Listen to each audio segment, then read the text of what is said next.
하나님이 오늘 우리 공동체에 주시는 말씀은 지난주에 이어서 로마서 6장 8절에서 11절입니다. 8절에 11절 찾았으면 한 목소리 읽겠습니다. 시작. 만일 우리가 그리스도와 함께 죽었으면 또한 그와 함께 살 줄을 믿노니 이는 그리스도께서 죽은 자 가운데서 살아나셨으며 다시 죽지 아니하시고 사망이 다시 그를 주장하지 못할 줄을 알미로다. 그가 죽으심은 죄에 대하여 단번에 죽으시며 그가 살아계심은 하나님께 대하여 살아계심이니 이와 같이 너희도 너희 자신을 죄에 대하여는 죽은 자요 그리스도 예수 안에서 하나님께 대하여는 살아있는 자로 여길지어다. 아멘. 지난주에 우리가 이제 6절, 7절을 다 보면서 죄의 몸이 죽어서 우리가 다시 죄에게 종노릇하지 않는다. 죽은 자가 죄에서 벗어났다. 그래서 그리스도인은 죄에 지지 않고 얼마든지 넉넉히 승리할 수 있다라는 말을 갖다가 말씀을 같이 공부했습니다. 그런데 실제로 어떻게 할 수 있는가? 정말로 어떻게 할 수 있는가? 우리가 왠가 하면 경험상으로 봤을 때 죄를 넉넉히 이기지 못하는 것 같아요. 그죠? 죄를 넉넉히 이기지 못해요. 계속 넘어지고 자빠지고 한다. 그래서 어떻게 하면 우리가 죄를 계속 짓지 않고 점점 더 하나님께 가까이 나갈 수 있는가에 대해서 설명하는 말씀이 이제 8절부터 시작해서 14절까지 말씀이라고 제가 말씀드렸습니다.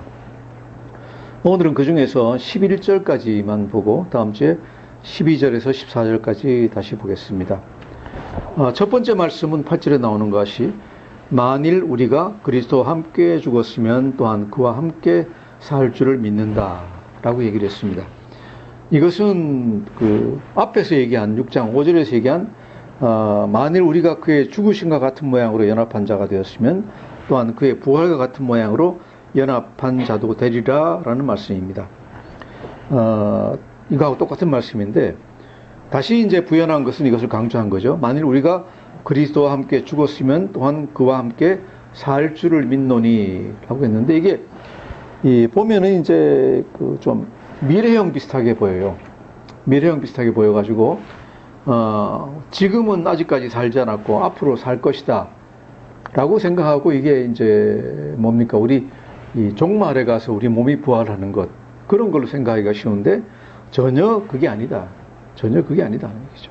이것은 표현이 이제 그렇게 애매하게 되어 있지만은 이미 살았다라는 얘기입니다.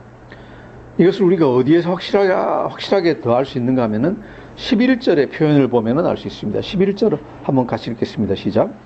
이와 같이 너희도 너희 자신을 죄에 대하여는 죽은 자요 그리스도 예수 안에서 하나님께 대하여는 살아있는 자로 여길지어다 그랬어요. 그렇죠? 그리스도 예수 안에서 하나님께 대하여는 살아있는 자로 그죠? 그래서 8절에 얘기하는 또한 그와 함께 살 줄을 믿노니 하는 것은 뭔가 하면은 다시 살아나서 살고 있다라는 얘기예요.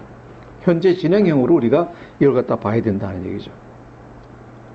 자, 그래서 첫 번째로 이제 우리가 죄를 넉넉히 이기기 위해서 해야 되는 건 무엇이냐? 그리스도와 함께 죽었기 때문에 또한 우리가 연합한 우리는 그와 함께 다시 살아나서 살고 있다는 것을 믿어야 된다. 이것이 이제 첫 번째 얘기입니다. 자, 그리고 나서 또 해야 되는 게 무엇인가? 9절을 같이 읽어보겠습니다. 시작. 9절 시작. 이는 그리스도께서 죽은 자 가운데서 살아나셨음에 다시 죽지 아니하시고 사망이 다시 그를 주장하지 못할 줄을 알미로다. 무슨 말씀입니까? 그리스도께서 죽은 자 가운데서 다시 살아나셔서 다시 죽지 아니하시고 하늘로 올리셨다.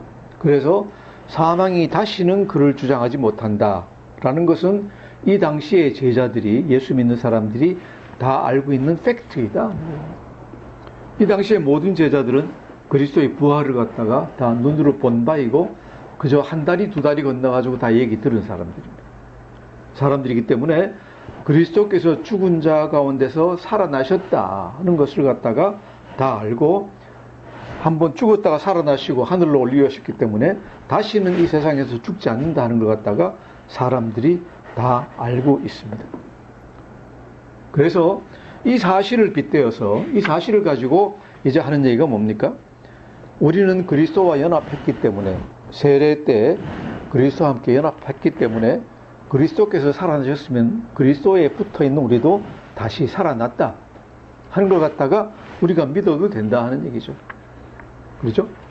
세례받을 때 우리가 그리스도와 연합해서 죽었다고 하면은 예수께서 부활하신 게 확실하니까, 이 말씀이 우리한테는 조금 애매하게 들리는 게, 말씀 자체가 그리스도께서 죽은 자 가운데서 살아나셨음에 다시 죽지 아니하고 사망이 다시 그를 주장하지 못한다 하는 게, 이 자체가 우리한테는 의심이 가는 말씀이 돼요.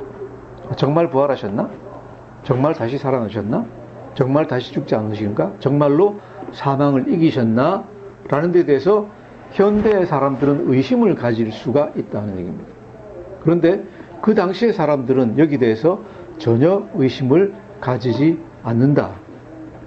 않기 때문에 너희가 예수께서 부활하시고 다시 사시고 하늘로 올리셨다는 걸 알면은, 그렇게 알고 있으니까 그걸 알면은 당연히 예수께서 다시 살아나신 것 같이, 다시 죽지 않는 것 같이 너희도 그와 함께 다시 살아나서 살고 있다는 것을 믿어라 하는 얘기가 되겠습니다. 너희도 믿어라 하는 얘기입니다.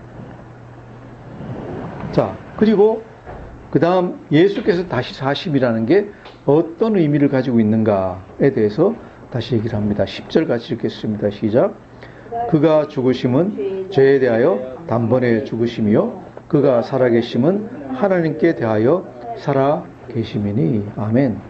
그가 죽으심은 죄에 대하여 단번에 죽으심이요. 죄 없던 예수님이 희생제물이 되어서 죽으시는데 죽고 또 죽고 죽고 또 죽고 할 필요가 있느냐? 왜? 이것은 그 유대인들에게는 굉장히 중요한 얘기예요. 왜 중요한 얘기인가? 옛날에 구약시대에는 죄를 사함을 받기 위해서, 죄를 사함 받기 위해서 희생제물을 바치는데, 한 번 바치고 나서 그 다음에 또 죄를 지으면 또 다시 희생제물을 바쳐야 돼요. 그죠? 그게 이제 그 우리 레위기나 그런 데 나와 있고, 신약 성경에서 히브리서에 그 얘기가 나옵니다. 히브리서 우리 10장을 한번 찾아보시겠습니다. 히브리서 10장. 히브리서 10장 10절부터 우리 성경 362페이지인 것 같습니다. 10장 10절부터 12절까지를 같이 읽어봅니다. 시작. 이 뜻을 따라 예수 그리스도의 몸을 단번에 들이심으로 말미암아 우리가 거룩함을 얻었노라. 제사장마다 매일 서서 섬기며 자주 같은 제사를 드리되 이 제사는 언제나 죄를 없게 하지 못하거니와 오직 그리스도는 죄를 위하여 한 영원한 제사를 드리시고 하나님 우편에 앉으사. 그랬어요. 제사장들은 제물을 바치고 같은 제사를 드리는데 그때 지은 죄, 범한 범죄 그거 하나밖에는 사함을 받지 못한다. 그래서 죄 자체를 없이 하기 때문에 계속해서 제사 드리고 그러죠? 이스라엘 옛날 유대인들 한 일이 제사 드린 것밖에 없잖아요. 계속 제사 드리는 거예요. 그런데 예수님은 그게 아니라, 예수님은 그게 아니라 10절에 뭐라고 되어 있습니까? 그리스도 몸을 단번에 들이심으로 말미암아 우리가 거룩함을 입었다. 예수님은 그 거룩하신 몸을 갖다가 한 번 드림으로 말미암아서 우리가 전체 죄 사함을 받았다 하는 얘기입니다. 다시는 제사를 갖다가 드릴 필요가 없다. 이것이 이제 로마서 6장 10절에 나오는 그가 죽으심은 죄에 대하여 단번에 죽으심이요. 신학적으로 영단번, 영원히 한 번 죽어서 영원히 그 효력이 지속된다 하는 영단번이라는 얘기가 되겠습니다. 그래서 예수님은 모든 죄를 위하여 한 번 죽으셨고 그래서 모든 죄를 갖다가 없이 하셨습니다. 마찬가지로 우리가 예수님과 연합하면은, 세례받아 연합하면은 우리 죄도 예수님 안에서 영단번으로 다 깨끗이 사라진다 하는 얘기입니다. 사라진다. 이것이 우리 죄가 사라진다는 의미, 그러니까 우리 일반적인 죄가 사라진다는 의미가 아니라 죄의 나라에 속해가지고 있던 것이 옮겨져가지고 더 이상은 그 지배 아래에 있지 않다 하는 얘기입니다. 이것은 좀 이따가 다시 한번 자세히 설명을 드리겠습니다. 자, 그래서 죄에 대하여 단번에 다 죽어버리시고 그 다음에 어떻게 되셨다고요? 그가 살아계심은 하나님께 대하여 살아계심이라. 사망의 나라에서 생명의 나라, 하나님 나라에서 살아계시기 때문에 우리도 또한 죄에 대하여 단번에 죽고 이제는 하나님께 대하여 살아있다라고 얘기를 할 수가 있겠습니다. 자, 좀 더 자세히 11절에서 설명을 합니다. 11절 같이 읽겠습니다. 시작. 이와 같이 너희도 너희 자신을 죄에 대하여는 죽은 자요 그리스도 예수 안에서 하나님께 대하여는 살아있는 자로 여길지어다. 10절의 말씀을 갖다 뒤에서 반복을 하는 거죠. 이와 같이가 뭐예요? 이와 같이 앞에서 나오는 7, 8, 9절을 갖다 다 얘기했습니다. 8, 9, 10절을 다 얘기합니다. 첫 번째로 무슨 얘기입니까? 우리가 그의 죽으심과 같은 모양으로 연합한 자가 되었으면 또한 그의 부활과 같은 모양으로 도 연합한다. 그가 십자가에서 죽으실 때 우리가 같이 연합하여 죽었으면 그가 부활하신 것 같이 우리도 다시 부활한다. 또는 했다 하는 얘기입니다. 한다가 아니죠. 부활해서 살고 있다 하는 얘기입니다. 두 번째, 그렇기 때문에 죄에 대하여는 영단번에 죽어버렸기 때문에 다시는 사망이 우리를 주장하지 못한다. 다시는 사망이 우리를 주장하지 못한다. 세 번째, 증거가 뭡니까? 예수님은 제사를 한 번만 드려서 모든 죄를 다 사해버리셨다. 그래서 다시는 죄를 속하실 필요가 없다. 대속하실 필요가 없다. 왜? 예수 믿는 사람들은 예수 안에서 모든 죄를 한꺼번에 처리했습니다. 효과가 영원히 간다. 효과가 영원히 간다. 그래서 예수님이 한 번 십자가에서 못 박혀 죽으심으로 모든 인류가 종말 때까지 짓는 모든 죄가 그 안에서 다 속죄함을 받을 수 있다라고 우리가 얘기하는 겁니다. 자, 그러면은 문제는 뭡니까? 우리가 이것을 이 마음에 안 와닿아요. 왜 안 와닿습니까? 우리가 경험을 하지 못합니다. 경험하지 못하기 때문에 정말 그런가 하고 의심한다는 얘기죠. 그런데 우리가 해야 되는 건 어떻게 해야 되느냐? 11절 마지막에 나와 있는 것 같이 그리스도 예수 안에서 하나님께 대하여는 살아있는 자를 어떻게 하라고요? 여길지어다. 그렇게 간주하고 그렇게 믿어라. 그렇게 믿어라 하는 얘기입니다. 거기서 걸림돌이 되는 게 여기서 죄에 대하여는 우리가 항상 걸림돌이 되는 게 너희도 너희 자신을 죄에 대하여는 죽은 자요. 죽은 자로 여기라 그러는데 이게 무슨 소리일까요? 이 말씀은 우리가 죄를 앞으로 전혀 안 지을 것이다 라는 얘기가 아니다. 그죠? 일반적으로 얘기하는 죄를 안 지을 것이다. 아니요. 실천적으로 경험적으로 봤을 때 우리 계속 죄 지어요. 죄를 안 지을 것이다가 아니에요. 또 내 안에 있는 죄의 세력이 완전히 다 사라졌다? 그렇지도 않아요. 그죠? 내 마음 안에 우리가 7장에 보면 나오지만은 죄 짓고 싶어 하는 욕구가 무럭무럭 자라나와요.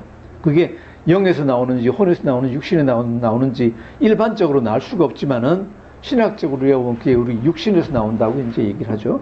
나오지만 여하튼 우리 안에서 나오고 있어요. 아주 죄의 세력이 내 육신 안에 살아있고 아주 강한 영향력이 있어요.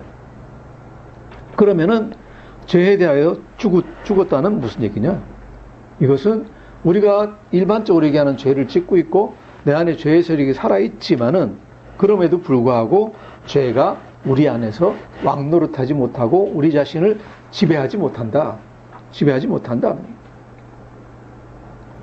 그래서 우리가 해야 될 것은 뭡니까? 우리 자신 예수 믿는 사람은 죄에 대하여 죽은 자. 나는 죄를 짓지 않을 수 있다. 죄의 권세에서 완전히 벗어났다라고 인정하고 믿고 그렇게 여기라 하는 얘기입니다. 이것이 우리가 하나님께로 나아가는 첫걸음입니다. 어떻게 한다고요? 나 자신을 죄에 대하여 죽은 자로 인정하고 여기고 믿으라는 얘기죠. 그리고 또한 예수 안에서 하나님께 대하여 살아있는 자로 믿으라는 얘기죠. 믿으라. 나 자신이 어떤 존재인가 하는 걸 갖다가 명확하게 알아라는 얘기예요. 다시 얘기합니다. 우리는 이제 어떤 존재입니까? 사망의 노예, 사탄의 노예, 사탄이 시키는 대로 하는 존재가 아니라 나는 노예 신분에서 벗어났다.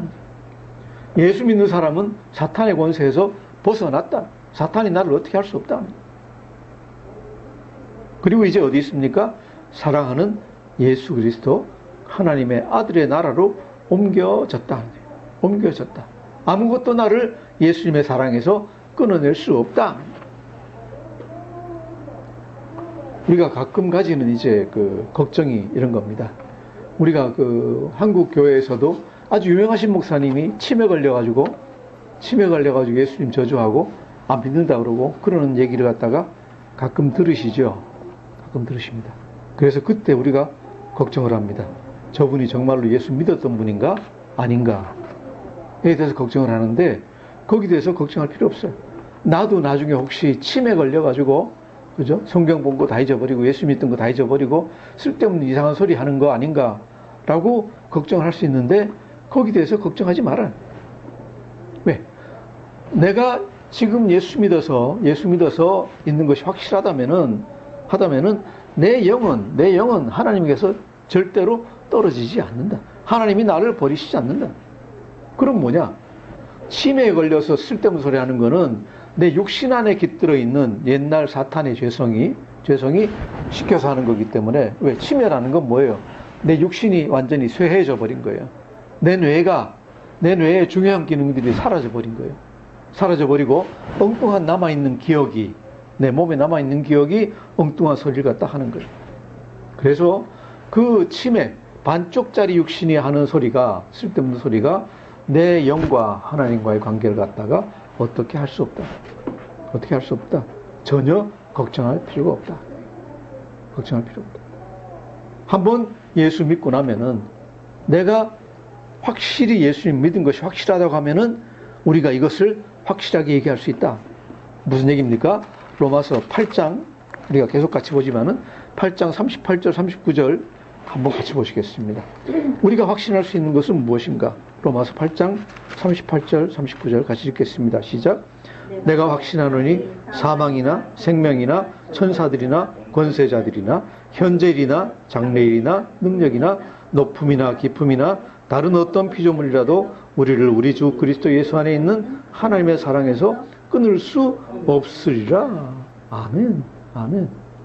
내가 예수 믿는 것이 확실하다면은 내 육신이 나중에 어떻게 쇠해져서 이상하게 되고 하더라도 절대로 하나님이 놓지 않으시고 나를 계속 사랑하실 거다라는 확신을 가질 수 있다. 가질 수 있다. 자, 이것을 그러면은 예수 믿기 전하고 예수 믿고 난 다음하고 어떻게 다른가? 죄를 짓는데, 그죠? 똑같이 죄를 짓는데, 똑같이 넘어지는데 어떻게 다른가를 갖다가 한번 얘기를 합니다. 자, 이걸 한번 생각해 보세요. 우리가 바다에 높은 산이 서 있다고 올라 있다고 생각합시다.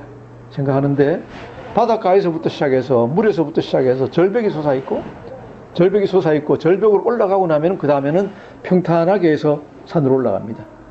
그래서 평탄하게 산으로 올라갑니다. 예수 믿기 전의 상태는 어떤 상태인가? 우리가 물속에 빠져 있는 상태입니다. 그죠? 물속에 빠져 있습니다. 죄 가운데 빠져 있습니다. 죄에서 벗어날 수가 없습니다. 거기서 벗어나려고 낭떠러지를 갖다 기어 올라가는데 이것은 낭떠러지가 매끄럽고 도저히 올라가지 못하는 낭떠러지입니다. 조금 올라가다가 넘어지면 툭 떨어지고 실수하면 툭 떨어지고 합니다. 이것이 예수 믿지 않는 죄인의 상태이다. 죄인의 상태. 절대로 벗어날 수가 없습니다. 절대로 벗어날 수가 없습니다. 다른 종교들, 불교나 이슬람교나 뭐 이런 데서는 뭐라 합니까? 선행을 하면 벗어날 수 있다. 우리 성경은 뭐라 합니까? 아무리 네가 선행하려고 노력을 해도 완전한 선행이 되지 않기 때문에 결국은 굴러 떨어져서 죄의 바다 가운데 다시 빠진다. 어떻게 하면은 거기서 벗어날 수 있습니까? 누가 끌어올려줘야 된다. 위에서 밧줄을 내려서 몸을 갖다 감아서 끌어올려줘야 된다. 올려줘야 된다. 그분이 누구십니까? 예수 그리스도께서, 하나님께서 우리를 밧줄에 감아가지고 거기서 끌어올려 주신다. 그래서 평탄한 낭떠러지를 다 지나고 평탄한 언덕으로 올려주셨습니다. 굴러도 낭떠러지로 다시 떨어지지 않습니다. 왜? 턱이 있어가지고 거기는 철책이 있어가지고 막혀서 절대로 떨어지지 않습니다. 자, 거기서부터 우리가 다시 산으로 올라가야 됩니다. 올라가야 되는데 산 꼭대기까지 우리가 올라가는 게 우리 목적이니까 올라가야 되는데 가다가 돌에 걸려서 넘어지고 자빠지고 하더라도 어떻게 됩니까? 툭툭 털고 일어나가지고 그냥 걸어서 올라가면 됩니다. 넘어졌다고 해가지고 전에같이 낭떠러지에서 떨어진 것 같이 그냥 굴러서 다시 바닷속으로 빠지는 일은 없습니다. 우리가 죄를 짓는 것은 낭떠러지를 올라가다가 미끄러지는 것, 아니면은 산을 올라가다가 넘어지는 것, 이런 것에 비유할 수 있습니다. 하지만은 죄의 나라, 사망의 권세 아래 있을 때는 어떻게 됩니까? 한 번만 실수하면은 그냥 그대로 떨어져서 죄의 바다로 사탄의 권세 아래로 떨어져 버리는데, 일단 은혜의 나라로 오고 난 다음에, 예수 그리스도의 그 에어리어로 오고 난 다음에는 넘어지거나 자빠져도 그냥 툭툭 털고 일어나서 먼지 떨고 갈 수 있다. 갈 수 있다. 물속에 빠져있던 내가, 시퍼런 바닷속에, 흉흉한 바닷속에 빠져있던 내가 이제 안온한 언덕 위로 올라와서 산으로 올라갈 수 있다. 이것이 우리 지위의 변화. 우리가 무엇을 믿으라고요? 옛날엔 내가 그 바닷속에 빠져 있었지만은 예수 그리스도께서 날 갖다가 붙잡아 올려주셔서, 예수님이 빠지셨다가 올라가셔가지고 그 위에서 날 갖다가 붙잡아 올려주셔가지고 나는 이제 언덕 위에 서 있다. 언덕 위에 서 있다. 그런다고 내가 안 넘어집니까? 걷다 보면 넘어지죠. 우리가 걸려서 넘어집니다. 넘어지지만은 차이는 뭡니까? 넘어졌다고 해가지고 바다로 빠져 들어가진 않는다. 바다로 빠져 들어가진 않습니다. 아멘. 예, 이것이 현재 우리의 상태이다. 그럼에도 불구하고 우리는 계속 실수를 하고 넘어지고 자빠집니다. 왜? 우리 육신에 그런 옛날 습관이 남아있기 때문에 자꾸 자빠진다. 이것이 이제 우리 현재의 상태라고 우리가 볼 수 있겠습니다. 자, 그러면은 우리가 이렇게 이것을 알게 되면, 우리가 이렇게 내가 죄에 대해서는 죽고 하나님을 대하여는 다시 산 자로 내 자신을 갖다가 간주하면은, 믿으면은 어떤 유익이 있을까? 이것은 좀 전에 비유한 것 같이 내가 절벽에 달라붙어 있는 게 아니라 언덕 위에 서 있으면 어떤 유익이 있을까 하고 똑같은 얘기입니다. 이것을 알게 되면은 첫 번째는 뭔가 하면은 나와 하나님과의 관계가 무엇이다 하는 것을 갖다가 이제 바르게 알게 됩니다. 그죠? 나는 이제 더 이상 절벽에 붙어 있는 사람이 아닙니다. 절벽에 붙어가지고 조금 가다가 또 떨어지고 하는 그런 상태가 아닙니다. 나는 이제 언덕에 안온하게 있는 상태입니다. 무엇으로? 하나님의 은혜로. 이것을 알면은 어떻게 될까요? 하나님께 감사하고, 그죠? 내가 넘어져도 자빠지지 않는 걸 감사하게 됩니다. 물론 두 번째로 어떤 경우에도 내가 다시 절벽 밑 바다로 떨어지지 않을 것이라는 확신이 있습니다. 처음에는 확신이 없을 겁니다. 처음에는 딱 걸려가지고 넘어지면 아이쿠 내가 바다로 빠져 들어가는 거 아닌가? 왜? 옛날에 그렇게 많이 빠져봤으니까. 근데 그렇게 생각하다가도 보면은 괜찮아요. 그러니까 전혀 이제 그렇게 걱정을 하지 않습니다. 전에 같으면 죄를 지으면은 내가 낭망합니다. 그죠? 아, 내가 이제 또다시 죄의 구렁텅이로 떨어지겠구나. 그런데 이 생각을 하면은 이제 나는 죄에 대해서 죽은 자고 하나님에 대해서 산 자라고 내가 확신하게 되면은 뭘 알게 됩니까? 내가 일시적으로 죄를 짓더라도, 일시적으로 바빠서 아니면 내 정신이 나가서, 그죠? 나가가지고 좀 잘못했더라도 뭘 생각이 듭니까? 하나님이 날 버리시고 나는 이제 가망없어가 아니죠. 왜? 나는 이제 언덕 위에 안온하게 서 있는 사람입니다. 서 있기 때문에 털고 일어나서 다시 가면 된다. 해야 되는 건 뭐죠? 아이고 주님 제가 잘못했습니다. 또 옛날 버릇 나와가지고 잘못했습니다. 용서해 주십시오. 이게 뭡니까? 회개. 그리고 다시 언덕을 올라가면 된다. 그죠? 올라가면 된다. 옛날에 이제 어떤 분하고 얘기를 나누는데, 그분은 얘기하는 게 나이 15살까지는 자기가 예수 잘 믿고 교회도 잘 나가가지고 그때가 죽으면 15살 전에 죽으면 천국 갔고, 그때부터 30살까지는 나쁜 짓 많이 해가지고 그때는 지옥 갔고, 그때 죽으면은 지금은 좀 잘 믿으니까 다시 천국 가고, 천국과 지옥을 왔다 갔다 하는 분들이 있더라고요. 그렇게 생각하는 분들이 많이 있어요. 많이 있는데 예수 믿고 나면 어떻게 된다? 그런 거 없다 하는 거죠. 그런 거 없다. 예수 믿은 사람은 낭떠러지에 붙어 있는 사람이 아니라 이제 언덕 위에 안온하게 서 있는 사람이다. 자, 그래서 또 다른 유익은 뭡니까? 내가 실수하고 잘못했을 때 절망에 빠져 있고 앞으로 다시 나갈 수 있다는 얘기입니다. 우리가 어때요? 자, 우리가 기도를 해야 됩니다. 말씀을 읽어야 됩니다. 그것 읽어야 됩니다. 해가지고 한동안 합니다. 하다가 보면 어때요? 계속 합니까? 아니요. 바빠지고 피곤하고 그러면 또 못해요. 못하고 나면은 그 다음에 어떻게 합니까? 아이고, 어차피 못했으니까 이제 관두지. 이 절망해서 끝나는 거예요. 그럴 필요가 하나도 없어요. 왜? 하나님은 넘어지고 자빠지는 걸 계속 받아주시고 우리가 바다로 안 떨어지게 해주셨으니까. 우리는 이제 주님 사랑 안에 있기 때문에, 은혜 안에 있기 때문에 다시 시작하면 됩니다. 다시 시작하면 됩니다. 그래서 마지막으로 우리에게 가장 중요한 건 뭐예요? 하나님 뜻에 따라서 내가 하나님께 점점 더 가까이 나갈 수 있다는 확신이 섭니다. 왜? 이제는 바다로 물로 다시 빠지는 일이 없습니다. 내가 계속해서 노력하면 됩니다. 노력하면 됩니다. 여기에서 이제 한 가지 얘기할 것은 어떤 분들은요, 예수 믿고 나면 자연히 성령님이 내 안에 오셔가지고 내 나쁜 습관도 고쳐주고 생각도 고쳐주고 다 그냥 모든 걸 나를 성인 만들어줄 거 아니냐, 그래야 되는 거 아니냐라고 생각하시는 분이 있어요. 그래서 아무것도 안 하고 기다려요. 그리고 왜 그렇게 사십니까? 그러면은 그거야 성령님 죄지 내 죄입니까? 하나님이 나 제대로 믿게 하셨으면은 모든 걸 다 고쳐주셔가지고 내가 성인 되게 해주셔야지. 내가 왜 그걸 해야 됩니까? 그렇게 애써 하려고 그러면은 그냥 예수 믿는 거 안 믿는 거 차이가 뭡니까?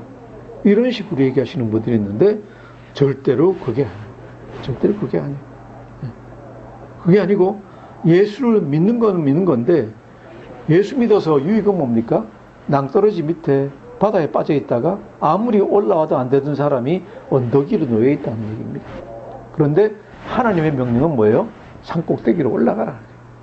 올라가라. 예수 안 믿을 때는 산꼭대기로 올라가고 싶은데 올라갈 수 있습니까? 유리알 같은 낭떠러지에 손도 못 붙여가지고 계속 떨어집니다. 예수 믿고 나면은 언덕 위로 올라가가지고 이제 내 힘으로도 성령님이 도와주셔가지고 올라갈 수 있다.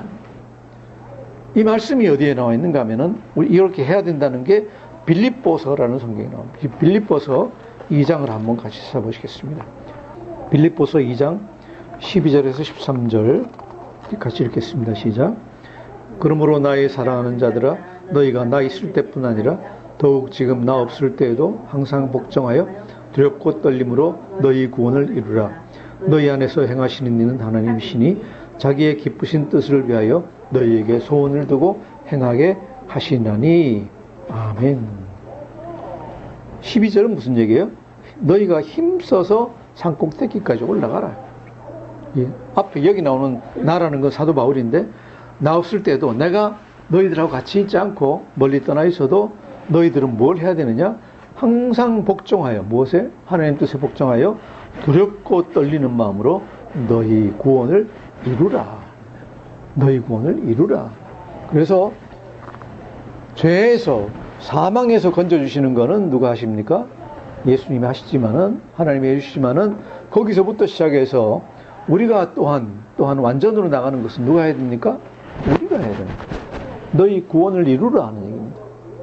정말로 하나님이 이로운 사람이다라고 말씀해 주셨는데, 실제 그 이름과 실제가 합치되기 위해서는 누가 해야 됩니까?